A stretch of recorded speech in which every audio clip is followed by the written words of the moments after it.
출근길 뉴스를 종합해드립니다. 깊이 있는 뉴스 YTN FM 출발 새아침. 오늘 일부에서도 말씀을 드렸습니다만 오늘 아침 정말 춥습니다. 겨울이면 영하 10도 밑으로 떨어지는 경우도 많습니다만 오늘은 바람까지 새서 정말 춥게 느껴질 수밖에 없습니다. 이런 날 나이가 조금 있으신 분들 건강 조심하셔야겠죠. 건강에 대해서 과신하는 것, 이거 결코 현명한 일은 못 된다는 사실 여러분 다 아실 겁니다. 그런데요, 이 건강뿐만이 아니라 모든 부분에서 과신은 금물입니다. 다시 말해서 과신은 비이성적인 행위라는 건데요. 여러분들 오늘도 모쪼록 현명하게 보내시기 바라겠고요. 신율의 출발 새 아침 3부 순서 먼저 광고부터 듣겠습니다.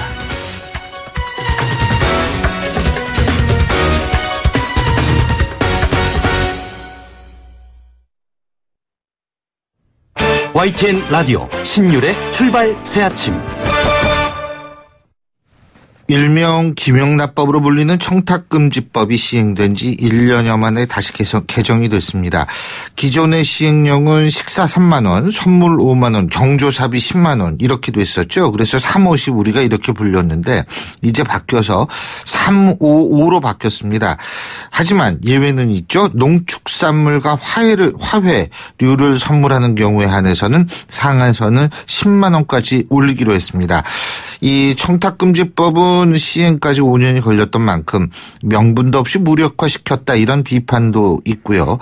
또 부패 척결이라는 법 취지가 퇴색할 수 있다 이런 우려의 목소리도 있습니다. 하지만 반대로 이 농축산물 업계나 화훼업계는 이런 바뀐 규정에 대해서 환영할 것 같은데요. 자, 그래서 이번 개정안으로 인해서 발생할 수 있는 어떤 그런 문제점이라든지 긍정적인 효과 어떤 것들이 있는지 짚어보겠습니다. 관련해서 국민권익위원회 자문위원이시죠. 안양대학교 경영학과 송준호 교수 전화 연결해서 입장 들어보겠습니다. 송 교수님 안녕하십니까? 예, 안녕하세요. 예.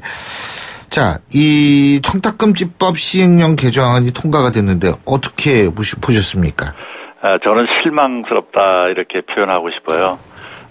국민 절대 다수가 현행 청탁금지법을 찬성하고 있고 이제 1년 지나면서 빠른 속도로 안착해 가려는 마당에 찬물을 끼얹는 것이 아닌가 하고요. 또 불과 2주일 전에 부결된 것을 재차 회의에 붙여서 통과하는 것도 아무리 봐도 좀 상식적이진 않다. 그런 생각이 들어갑니다. 예. 또 이 청탁금지법 시행령 제45조를 보면요. 예. 분명하게 2018년 12월 31일까지 이렇게 날짜를 명시해가지고 그동안에 이제 타당성을 검토해서 개선 조치를 한다 이렇게 하고 있는데 그런 점에서도 너무 좀 성급한 그런 결정이 아닌가 봅니다. 그러니까 교수님 말씀은 2018년 12월 31일에는 어차피 바꿀 수 있었는데 예. 이걸 좀 더 시행하는 걸 놔두지 예. 왜 이걸 2017년에 이걸 벌써 바꾸느냐 이 말씀이시네요. 그죠? 예, 그렇습니다. 예.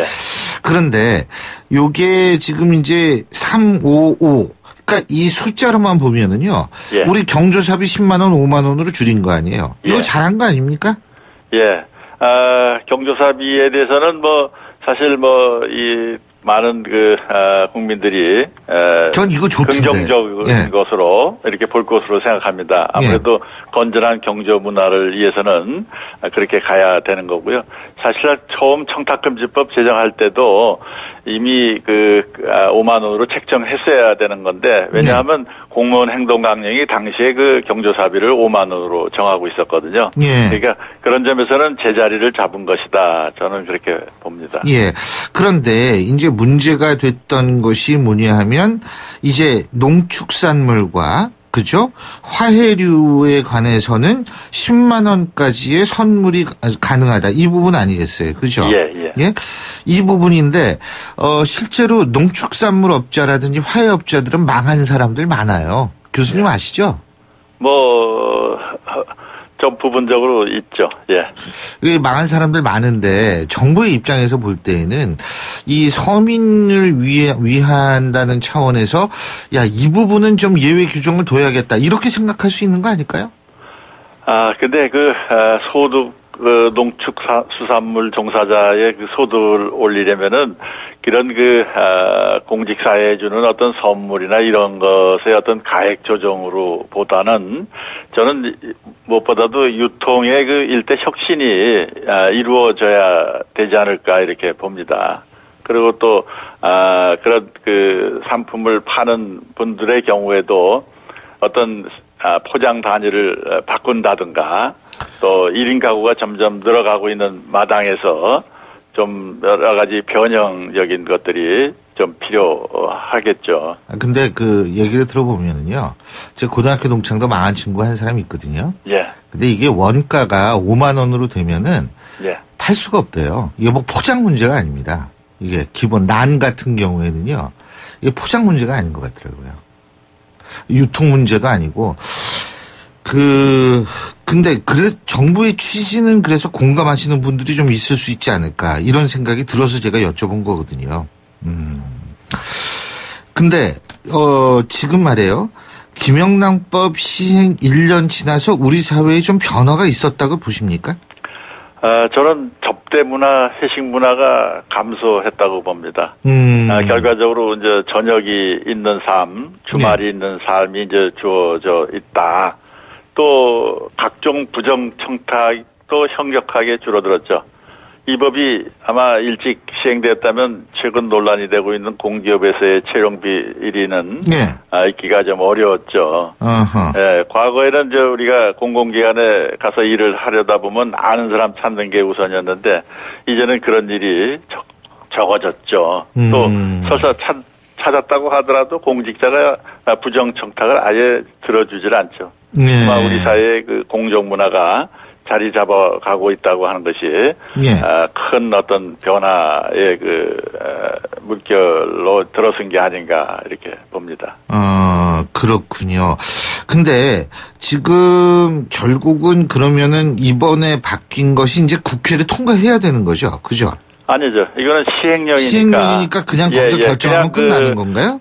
입법 예고를 하고요. 그다음에 차관회의, 그다음에 국무회의 의결을 거치면은 바로 이제 시행이 되니까 아무래도 2018년 2월 16일이 아마 설날인데 아마 그 1월 안에는 뭐 최종 결정이 되지 않을까 이렇게 보죠.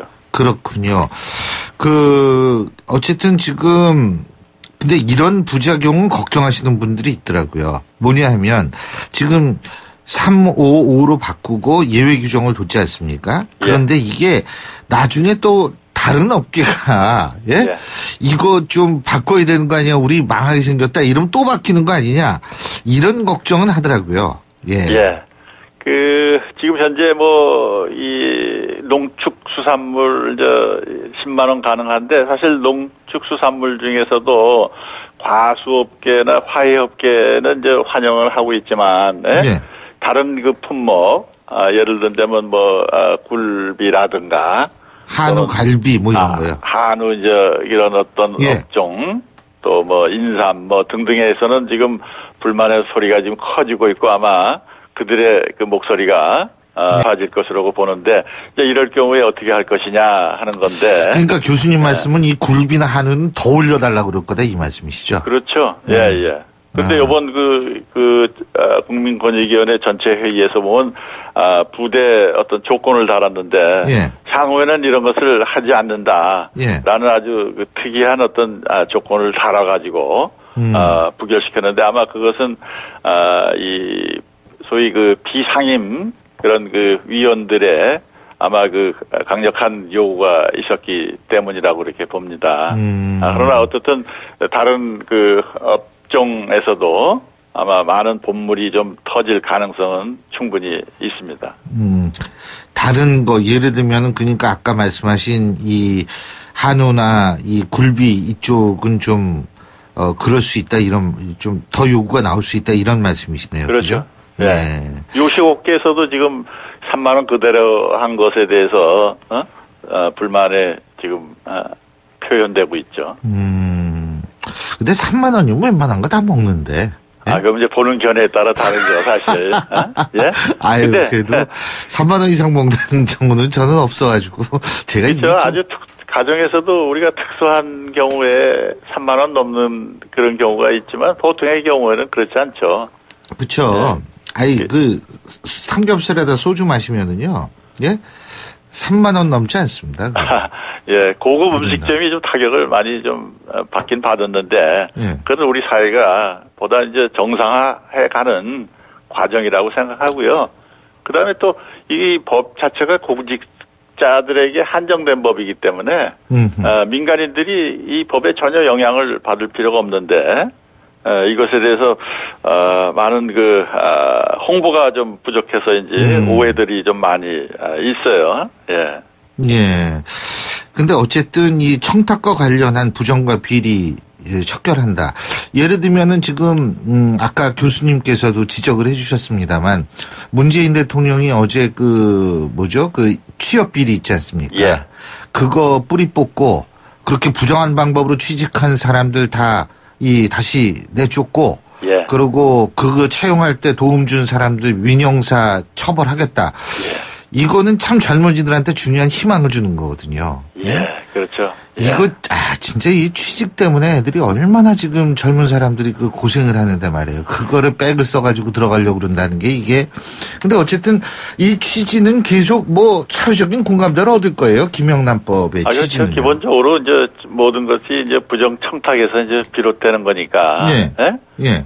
또 이제 결국은 접대를 누가 하게 됩니까? 아무래도 좀 더 여유 있는 사람들이 접대하고 아무래도 작은 기업보다는 큰 기업이 더 많은 그 접대가 가능하니까 아무래도 전반적으로 공정한 어떤 사회 분위기를 가져오겠죠. 네.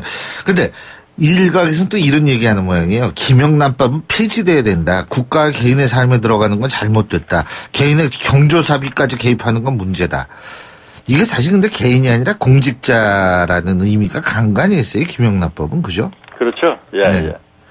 그러니까 이게 개인으로서의 행위라기보다는 이 공직자의 이 업무의 연장선상으로서의 이런 행위를 막겠다. 이런 거 아닙니까? 그죠? 예. 예.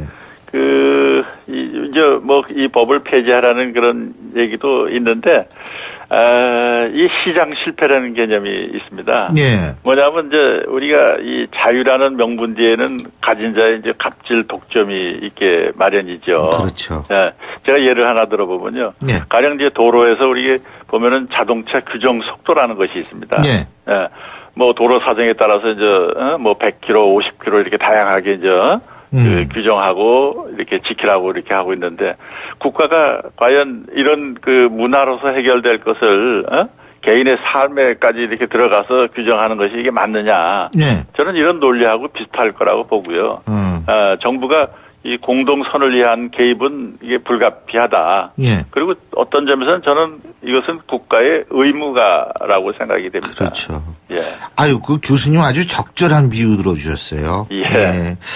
그러면은 앞으로 이게 조금 우리 사회가 좀 더 투명한 사회가 되기 위해서 김영란법 말고 어떻게 돼야 된다고 보십니까?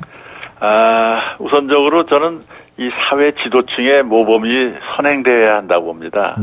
특히 그 정치 지도자들뿐만이 아니라 예. 이 고위 공직자들의 엄격한 자기 잣대가 필요합니다. 예. 그래서 요즘 검토되고 있는 고위 공직자 비리 수사처 이것은 좀 우리 100년 대계 이 청렴 우리 사회를 위해서 필요할 거라고 이렇게 보고요. 예. 또 일반 국민도 예외는 아니죠. 남 탓은 하지만 내 탓에는 눈 감는 모습이 우리 주위에는 있지 않습니까?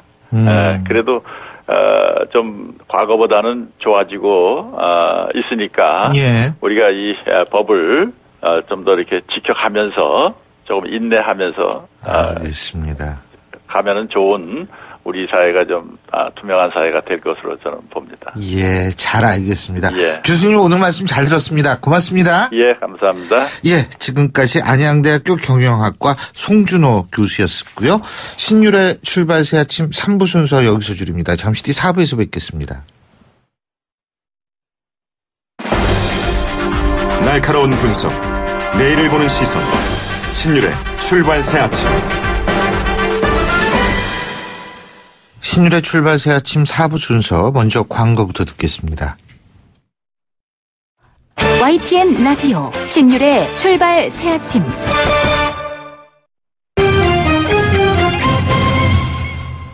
경제 뉴스 알아보겠습니다. 한국경제신문의 정인석 기자 스튜디오에 나와 계십니다. 어서 오십시오. 안녕하세요. 예. 자, 오늘 가상화폐 얘기부터 시작을 해야겠죠. 어제부터 비트코인의 그 선물 거래가 시작이 됐는데 어땠어요, 어제? 교수님의 데뷔 무대는 생각이 나시나요?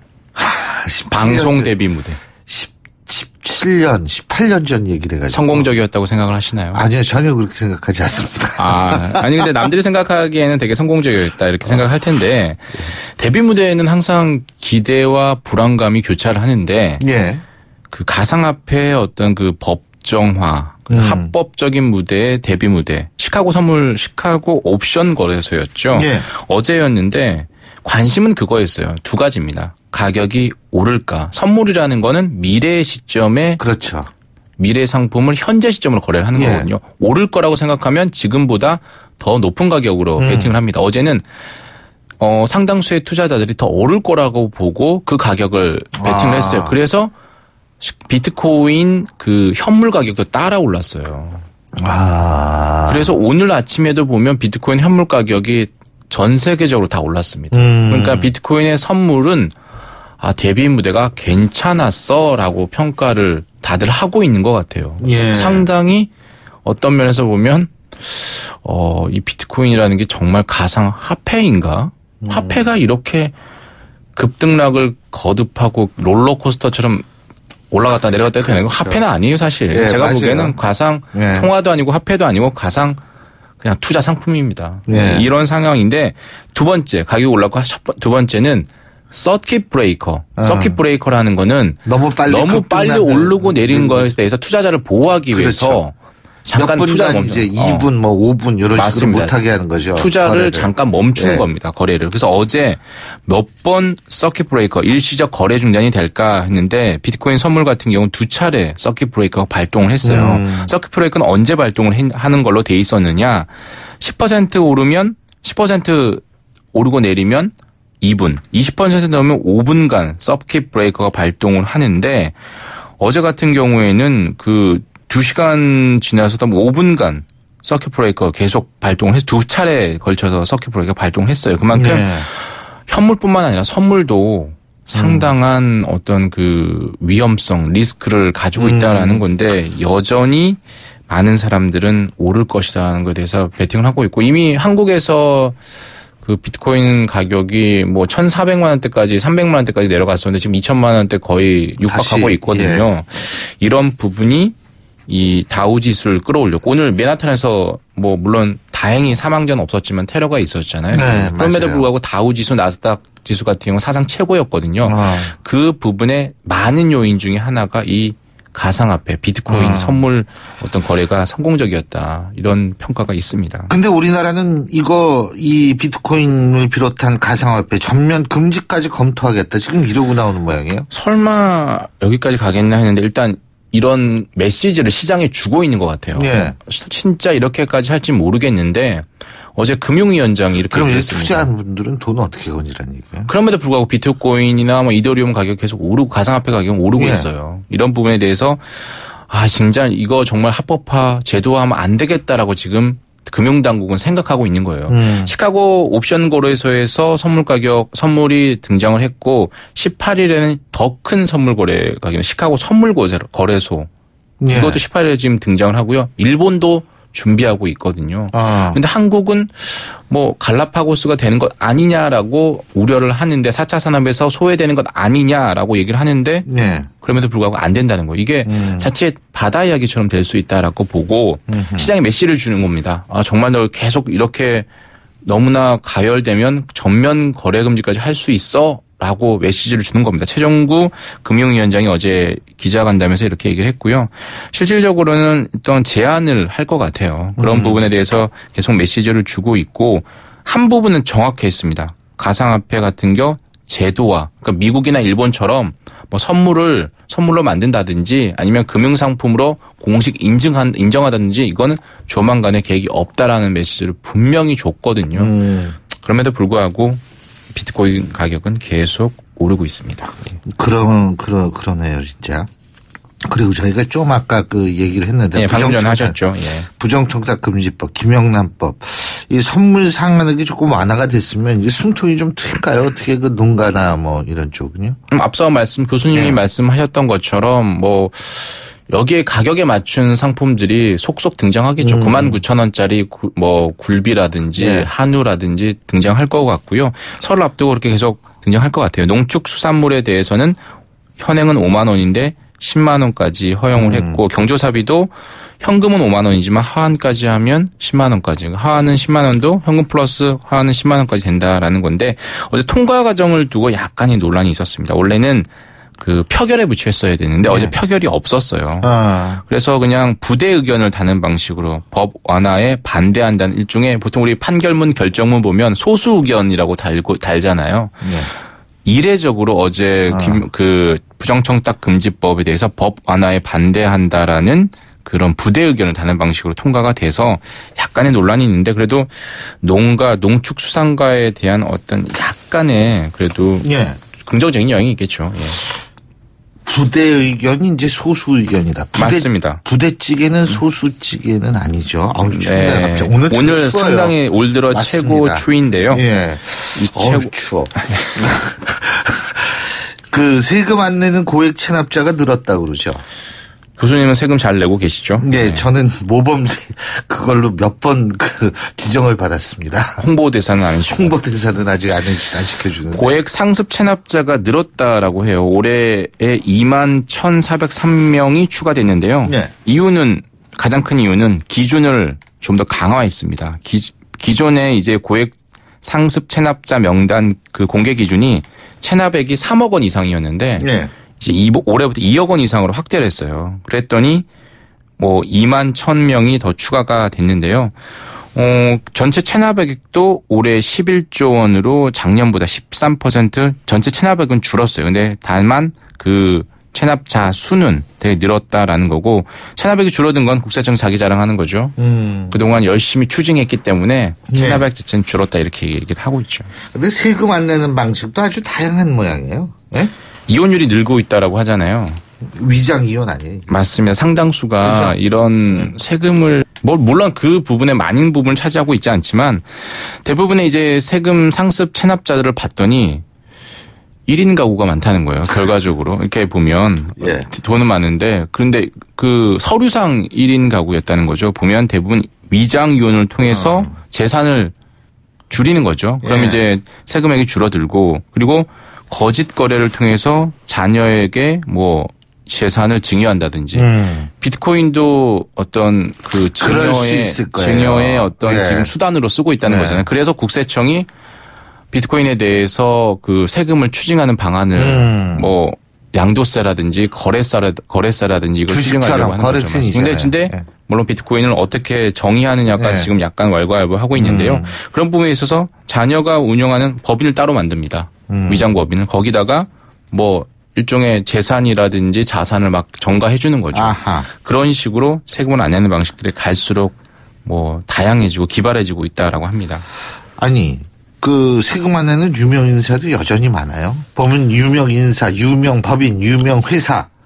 예, 어제 그 실시간 검색어에 1, 2위에 올랐었는데 그분의 그분의 명예에 대해서 생각을 해주고 저는 그분의 특정인을 거론하지 않겠지만 탤런트도 있었고 가수도 있었죠. 그런 부분에 대해서는 참 안타까운데 계속해서 이 세금을 내게 만드는 이유로 국세청 항상 이런 유명 인사를 동원합니다. 항상 동원합니다. 올해는 그 가수, 올해 상당히 좀 40, 50대 이상들에게 유명했던 가수와 탤런트가 등장을 한 거죠. 그래서. 참. 그리고 정부가 월성원전 조기에 폐쇄한다 그러는데요. 이건 문재인 대통령의 대선 공약이었어요. 그래서 원래는 2022년 11월까지가 월성원전 1호기의 수명이었는데 이걸 내년에 조기 폐쇄해야 한다라고 했습니다. 영국에 사실 원전을 정말 오랜만에 수출했잖아요. 그럼에도 불구하고 정부 차원에서는 국내적으로는 그 탈원전은 계속 추진하겠다라는 거죠. 그리고 일본 닛산차 가격이 중고차 시장에서 하락하고 있다고 그러는데 왜 그런 거예요, 이거? 저도 이 소식을 전해드렸었는데요. 38년 동안 무자격자가 신차 출고 전에 검사를 했다는 건 그래 있었잖아요. 그래서 일본차 명의하던 흠집을 냈었는데 예전에 독일 폭스바겐 중고차 가격이 하락했던 적이 있었어요. 디젤 그 조작으로 인해서 디젤 배기가스 조작으로 인해서 그때 폭스바겐 중고차 사는 분들 지금 약간 성공하고 있고요. 일본 닛산차는 지금은 중고차 가격이 좀 떨어지고 있는데 앞으로 또 명예를 회복하면 또 어떻게 될지 모르니까 잘 생각해 보실 필요가 있을 것 같아요. 예, 잘 알겠습니다. 오늘 말씀 잘 들었습니다. 고맙습니다. 감사합니다. 예, 지금까지 한국경제신문의 정인설 기자였습니다.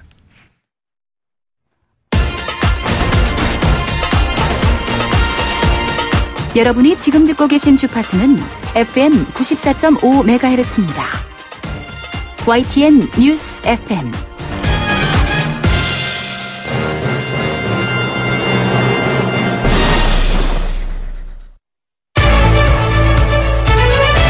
민심은 천심이다.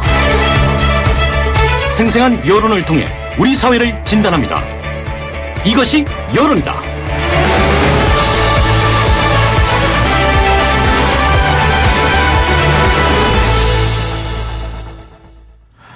이번 주 미국 연방공개시장위원회 FRB에서 금리 인상이 다시 예고가 되고 있죠. 0.25% 정도의 인상이 예상되고 있는데요. 자, 이렇게 되면 거의 우리나라와 금리가 또 비슷해집니다.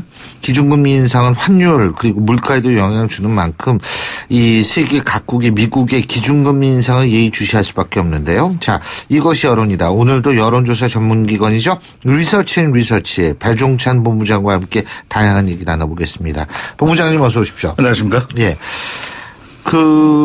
지금 미국 경제 트럼프 대통령의 법인세 20% 대폭 인하 세제 개편안 그리고 이제 금리 인상에 상당히 미국 경제가 영향을 받을 것으로 보이는데 우리나라는 지금 25%로 법인세가 인상이 됐죠. 네. 법인세 인상에 대한 국민 여론부터 좀 알아볼까요? 네. 경제 상황이 결코 낙관적이지 않아 보입니다. 미국 기준금리 인상 또 미국에서는 법인세 인하를 했고요. 이 브렉시트 협상도 상당히 난항을 겪고 뭐 격적으로 타결이 되기는 했지만 2차 협상도 앞두고 있지 않습니까? 불확실성 여전히 남겨두고 있습니다. 이 중동 문제도 또 있고 각종 여러 가지 변수들이 산적해 있는데요. 법인세 인상에 대해서 보는 시각에 따라서 여론이 달라질 수도 있을 것으로 보여지는데 이 기업의 적폐를 해소해야 된다. 이런 이 차원에서 접근하는 것에 대해서 과연 이것이 옳으냐 그러냐 이 부분도 논의될 필요가 있어 보입니다. 또 비트코인 광풍에다가 요즘에 뭐 유행어가 히트다 히트가 아닌 비트다 비트 이런 현상도 네, 더 썰렁해졌나요? 네. 아니 오늘 날씨 추워요. 너무 춥네요. 네. 죄송합니다. 스튜디오 여기 난방을 더 해줘야 되는 거예요. 춥네. 뭐 안 나오네요. 따뜻한 바람이. 네. 한국사회여론연구소가 자체 조사로 지난 8일, 9일 실시하고 10일 발표한 조사 전국 1,047명 유무선 RDD 전화조사 표본오차 95% 신뢰 수준 플러스 마이너스 3.0%포인트 성연령 지역 가중치가 적용되고 응답률 10.8% 자세한 사항은 중앙선거론조사 심의위원회 홈페이지에서 확인 가능합니다. 이 법인세 인상 우리나라입니다. 어떤 의견에 더 공감하는지 물어봤는데요. 법인세 인상의 공감 비율이 56.6%로 절반을 넘었습니다. 이렇게 의견을 물어보았는데요. 실제로 내는 법인세는 선진국보다 낮고 양극화 해소를 위해서는 법인세를 더 올려야 한다라고 묻는 보기에 응답한 비율이 절반을 넘었습니다. 세계적으로 법인세를 내리는 추세이고 기업의 경쟁력을 약화시키기 때문에 더 내려야 한다는 의견에 공감하는 비율은 31%. 그러니까 다수 여론은 법인세 인상에 더 적극적인 것으로 나타났습니다. 그렇군요. 자, 그리고 또 한 가지 이제 우리가 주목해야 될 부분이 지금 한반도의 위기 상황인데요. 그죠? 근데 이게 지금 미국하고 북한 사이의 전쟁 위협 정도는 그러면 어느 정도 심각하다고 보고 있습니까?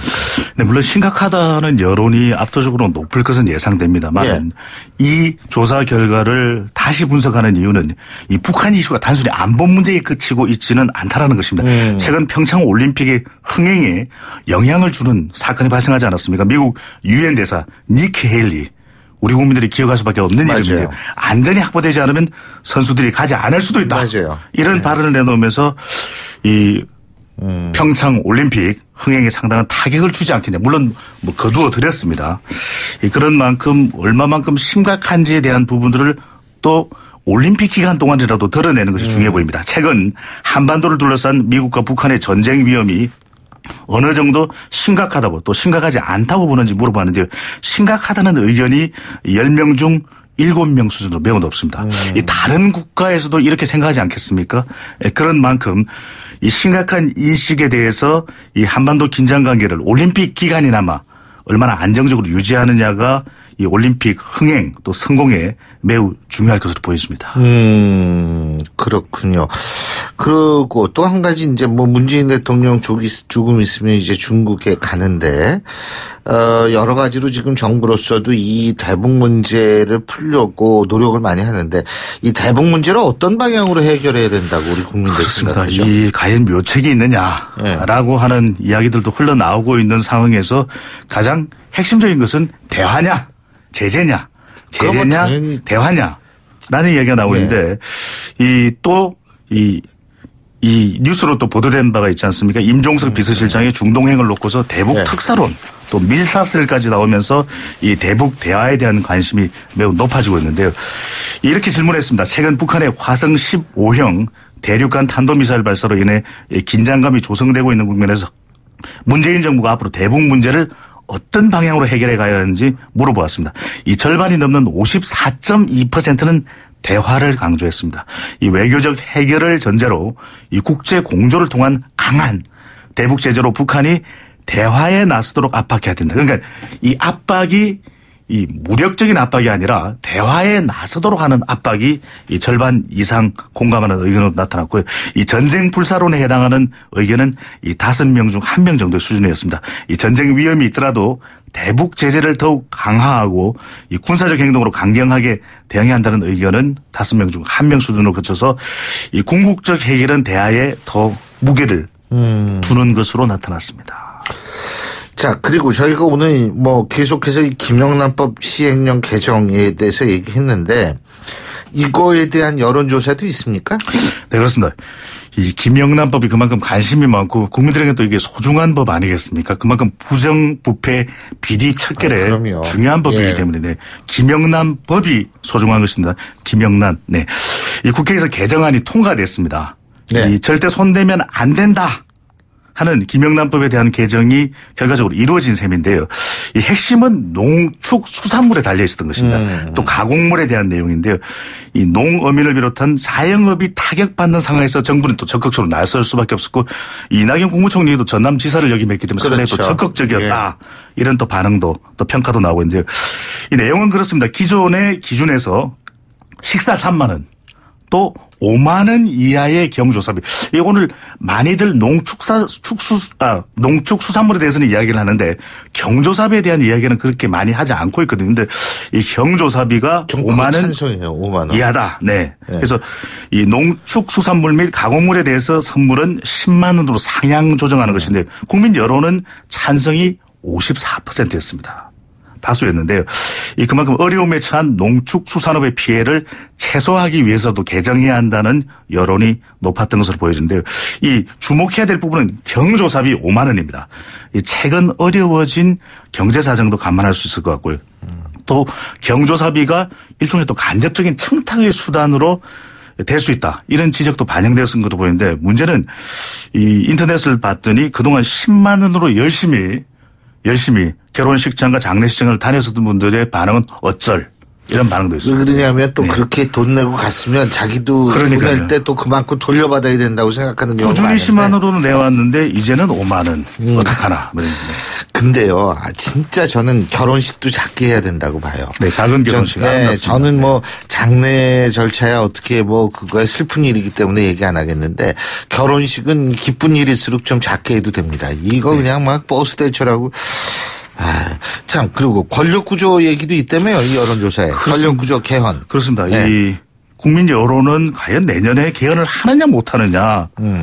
이게 적극적으로 논의가 되느냐 안 되느냐 상당히 국민들의 궁금증도 커지는 것으로 보여지는데 너무 많은 현안이 있다 보니 정작 대선에서는 모든 후보들이 공약으로 내걸었지만 이 개헌 이슈가 뒷방 취급을 당하고 있는 상황이다. 이런 분석도 나오고 있습니다.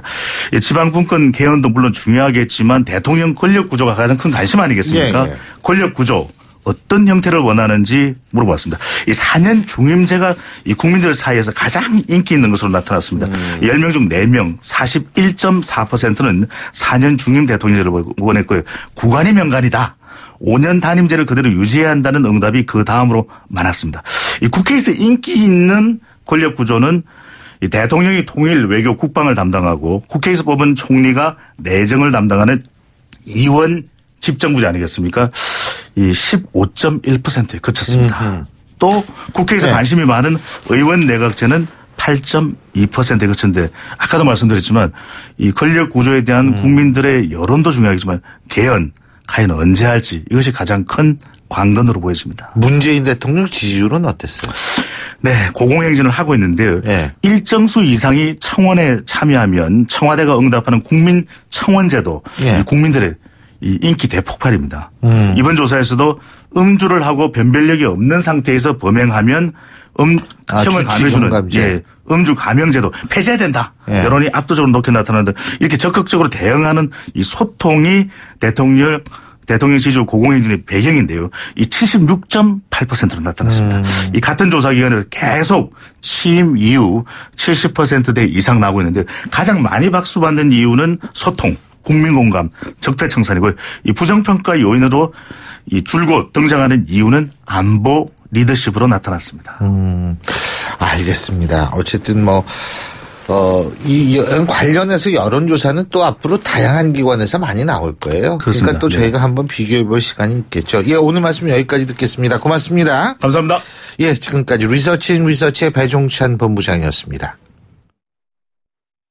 올겨울 들어서 가장 추운 날 아침 보내드린 신율의 출발새 아침 오늘 순서는 여기서 모두 줄이겠습니다. 내일은 조금 기온이 올라간다고는 합니다. 그런데 주말 조금 지나서는 다시 추워진다고 하죠. 이런 때 여러분 화재 조심, 건강 조심 조심하셔야 될 것 많습니다. 오늘도 아주 조심하는 그런 하루 되시기 바라겠고요. 전 내일 아침 7시 15분에 다시 오겠습니다. 신율이었습니다. 고맙습니다.